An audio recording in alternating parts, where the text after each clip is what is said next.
gallons worth of gas on. Hello everyone, my name is Mechanical Guy, as you can tell from the video. Well, this is the story of how I ended up in the Monte Carlo. Now, why do you care? Or why do I care? That's probably a better question. Because my Monte Carlo is a 1986 Aerocoupe model. It has a 5.0 little 8-cylinder engine in it.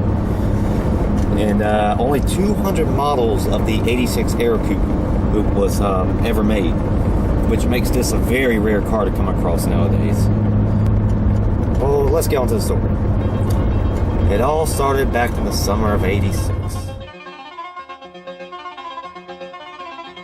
I want to do that, a little music thing, was it Teenage Wasteland?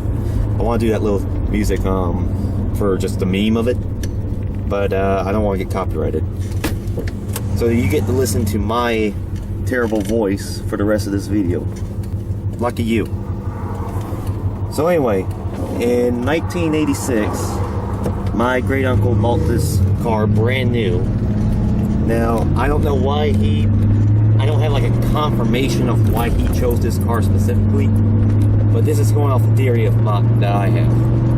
Now, he is a big NASCAR fan, and as such, one of his favorite racers was Dale Earnhardt Sr., the man, the myth, the legend. Dale Sr. ended up winning a championship in a 1986 Monte Carlo. I'll get a picture up for y'all. So my reasoning behind it is, my great uncle bought this car because Dale Sr. won a championship in it, and because he's a fan of it. Now, I don't have a documented timeline of what all happened to this car, but I do know what has happened. I just don't have the sequence of events. So at one point, this car was involved in a rear-ended incident in which someone rear-ended this car. Not it rear-ended someone else. Well, that pretty much destroyed the back end, and obviously it had to get repaired. But in doing so, messed up messed up both the little plastic pieces that secures the window to keep rain and all that out. Now, as of right now, I've drove this thing in the rain several times, and it still hasn't leaked at all. But it doesn't quite look right, as you can tell by the pictures. So we've been me and my family, ever since we got it, we've been trying to look for someone who would be willing to fix it, because we don't know jack squat how to fix it. But everyone we came across is either not willing to do it or has not gotten back into contact with us.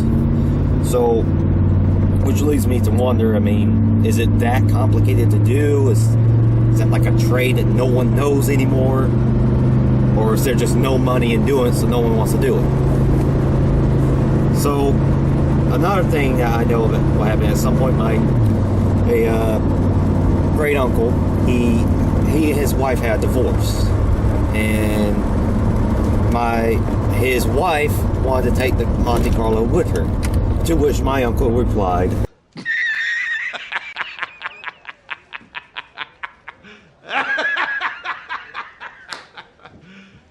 You serious?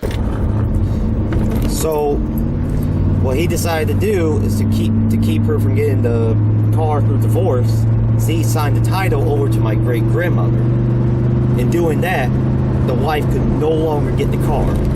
Time or sooner or later, it got signed over. The title went over to my grandpa, which kept it under his name, but it was still, it was still my great uncle's car. At some other point, I guess this is when the car got rear-ended. It needed a new paint job. So, if you paint the back end of the car, it was going to look it's going to stick out more than the front end. So he decided to get the whole car repainted. But the guy he took it to was an amateur. And I'm going to show you some pictures of it. As you can tell, he missed a lot of spots, messed up a lot on it. Just absolutely did a terrible job. For the majority of the next 30 years, the car would sit under a tarp. My great uncle loved it, but he knew how valuable it was. This wasn't a car that he drove every day. He wanted to try to make it last, but eventually he got to the point where he could not drive anymore, and so it continued to sit under a tarp. Enter stage right me. In 2017, I went to the Darlington race that NASCAR had, which is about 45 minutes from where I live. Now, that was the first NASCAR race I went to in 6 years, simply because of how expensive to get to those. So, my great uncle heard about this, and he heard that I was the only one that went with it. And at the time, he was trying to figure out what to do with the car. He didn't like it sitting under a tarp. So once he heard that I went to the race by myself, I guess he saw that I shared the same passion as he had for NASCAR. And so he thought maybe it'd be he decided to give the car to me.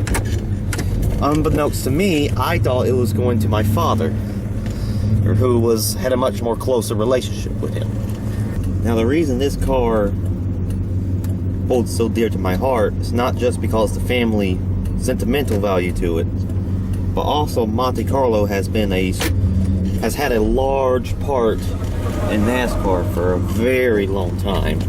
Now, Monte Carlo has been with NASCAR for a very, very long time. As I mentioned before, Dale Earnhardt Sr., who has won 7 championships, won one of those championships with a '86 Monte Carlo, which, like I said, I think is why my great uncle bought this car. Monte Carlo was originally designed by Chevy to compete with the Ford Thunderbird, which was in NASCAR as well. So, as typical of Ford and Chevrolet, there was a rivalry between them, just like there is with the Camaro and Mustang. A funny story is, I actually rode in this car when I was like 12 or so, while I was at my great-grandmother's. My great-uncle lived next door, and he asked us if we wanted to go take a ride around the block with it. And I honestly thought for all these years that I just rode in like a Beetle, I guess because I didn't pay much attention to it. I wasn't really into cars back then. But I always thought we were just riding around in a little Beetle. But now that I put 2 and 2 together, it was actually this car. Weird how life works, huh? So, whenever we went to get the car, we had to take a new battery with it, and because, like I said, it's been under a tarp for the majority of all these years. So, I thought I wasn't really expecting much out of the car. I figured time is taking its toll on it, which, I mean, it has to some extent, but all we had to do was put into a new battery in it, and it took us about 5 minutes to try to get it started, because it was trying to turn over but couldn't. It's a carburetor, so it's not like a fuel injector where you just turn it on. You actually have to give it some gas while trying to turn it over. We spent about 5 minutes to crank it up, and it finally did crank up. And when it did, I had a grin on my face for a solid 5 minutes as I listened to that V8 rumble. It was music to my ears, I tell you.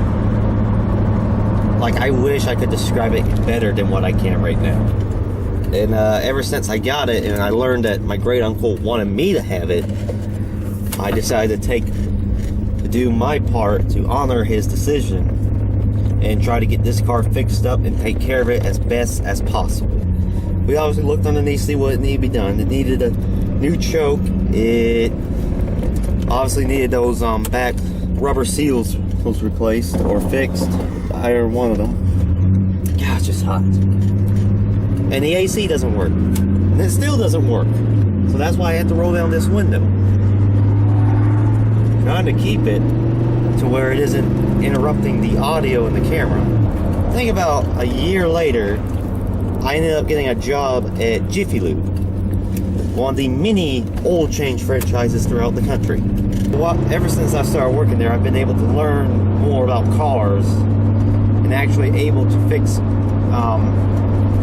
up this. While I was on the way to work, one morning driving this car. I stopped by to refuel it, filled up gas. I went to hop back in to crank it back up, but it didn't turn over. It said boom, boom. You know, that sort of sound. I don't know if that helps.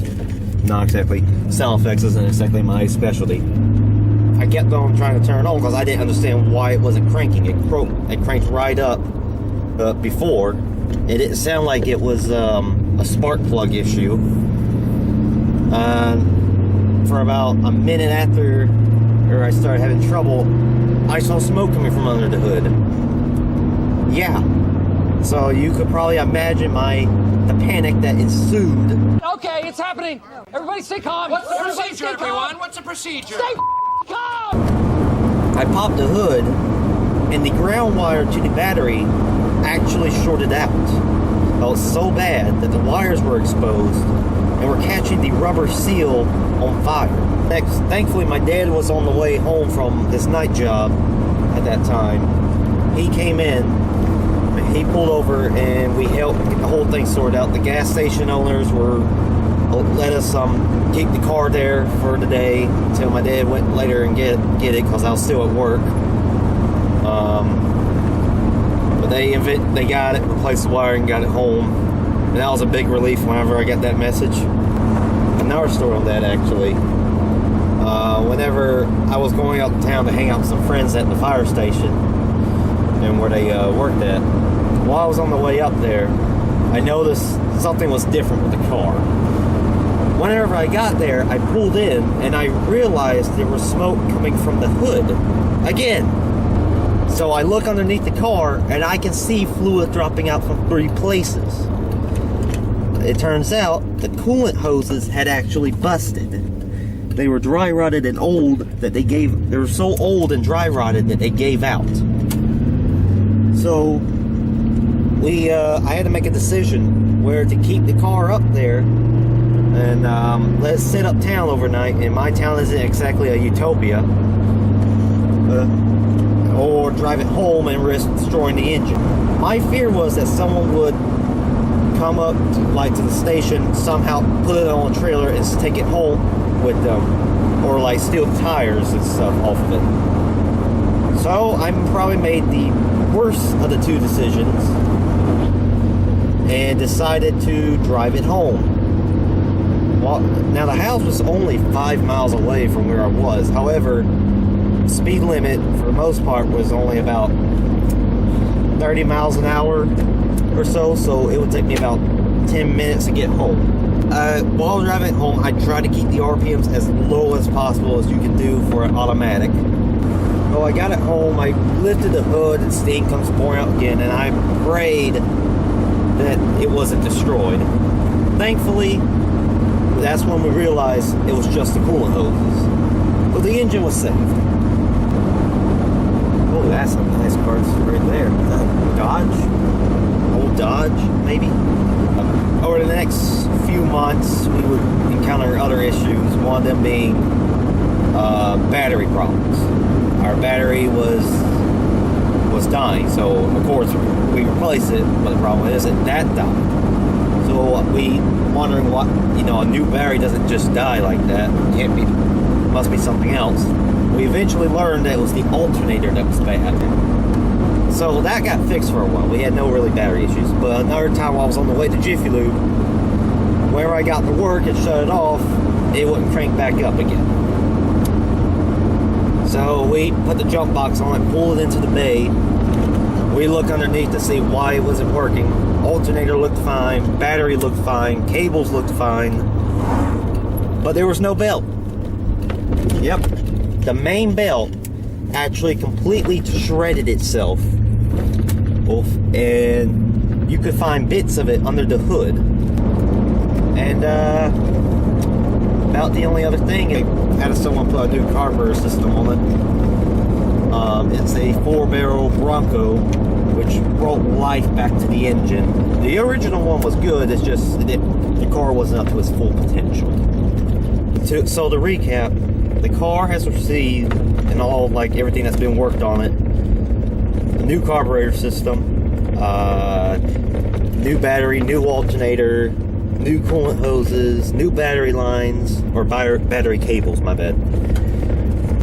New sway bar in links. It needs a rear differential service, as I've learned recently, as well as some lower ball joint moves. But I heard those are a real pain to mess with, so I think I'll probably just get someone else to do it. That's it. We got a new radio in it. As well, find a similar old radio to put into here. So we just resorted to putting a newer radio, and it's got Bluetooth.